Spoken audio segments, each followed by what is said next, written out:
Model আসন।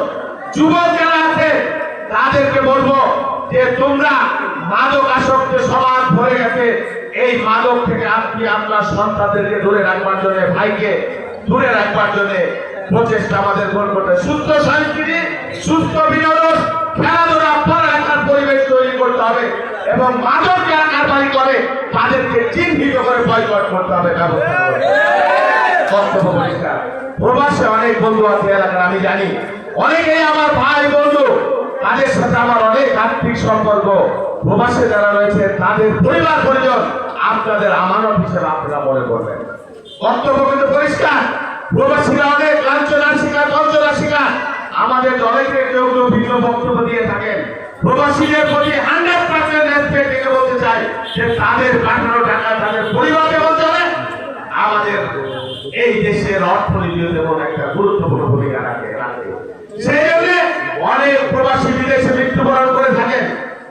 তাদের দেহ মৃতদেহ চাঁদা তুলে দেশে বানাতে হয়, যাতে আগামী দিনে প্রবাসীদের কোন মৃত্যুর কারণে রাষ্ট্রের পক্ষ থেকে যাতে মৃতদেহ বাংলাদেশে আনা হয়, সরকারের ব্যবস্থা করা। এইভাবে অনেকে প্রবাসী পরিবারকে অত্যাচার করে থাকেন। এই বিষয়গুলো আপনাদের দায়িত্ব রয়েছে খেয়াল করবার জন্য। আর নারী যারা রয়েছেন আপনাদের পরিবার পরিজন ঘরে আছে, তাদেরকে দয়া করে আমার সালামটা পৌঁছে দিয়ে আপনাদের স্ত্রী, আপনাদের মা, আপনাদের সন্তান, আপনাদের অনুরোধ করব আপনারা আপনাদের বৃদ্ধ মা বাবাকে যেমন শ্রদ্ধা করেন, সম্মান করেন, আপনার সন্তানকে সেরকম স্নেহ করবেন, ভালোবাসবেন, আপনার স্ত্রীকে সেরকম ভালোবাসবেন। আপনি যদি মনে রাখবেন, আপনি যদি আপনার পরিবারের সদস্যদের ভালো রাখতে পারেন, না বাঁচতে পারেন, তাহলে আপনার আত্মীয় পরিজন, আপনার সমাজের মানুষকে কিভাবে ভালোবাসবেন?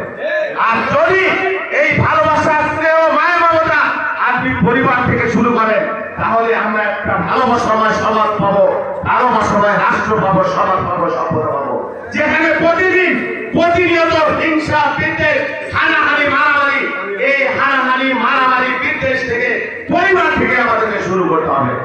প্রিয় বন্ধুরা, বক্তব্য খুব বেশি দিতে চাই না। বৃষ্টি আবহাওয়া নেতৃত্ব পর্যায়ক্রমে বক্তব্য রাখবেন। পরবর্তীতে সময় হলে আমি কথা বলবো। শেষ কথা বলি, আমি আপনাদের ভাই, আমি আপনাদের সন্তান, আমি এমন কিছু করবো না, এমপি হইবা না হয় আপনাদের সাথে আমৃত্যু থাকবো। আমার দ্বারা কারো কোনো অন্যায়, কোনো ক্ষতি, কোনো জুলুম কোনোদিন হবে না।